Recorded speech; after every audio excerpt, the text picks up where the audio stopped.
As Defense Secretary Lloyd Austin, alongside the new chairman of the Joint Chiefs of Staff, General C.Q. Brown, holding a press conference after meeting with NATO allies in Belgium. We heard Austin there promising support to Israel, saying that the U.S. will help Israel keep itself and its citizens safe, reiterating that Israel has a right and duty to defend itself. The secretary is also issuing a warning to any adversaries trying to take advantage of the situation in the Middle East right now, saying just one word: don't. Let's bring in White House correspondent Elizabeth Schulze and senior Pentagon reporter Louis Martinez back now for more on this. Louis, what do you make of that? One, this reiteration that Israel has a duty and a right to defend itself, and also this warning to any adversaries that might try to take advantage of the situation.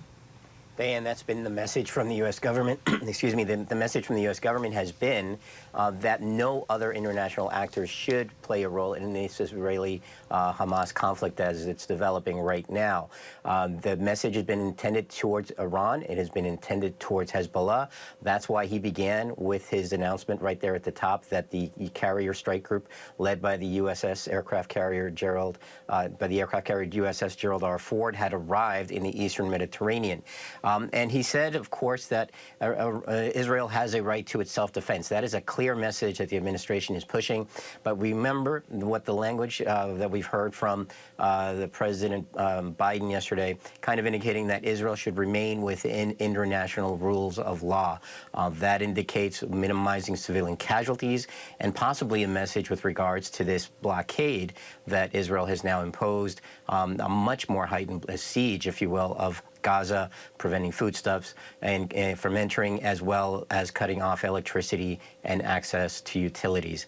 So that is something to remember, as well as the United States continues to emphasize that Israel has a right to self-defense. Elizabeth, this warning telling adversaries, not to take advantage of the situation is something we also heard from the president. Are there particular entities, actors, governments that they're concerned about right now?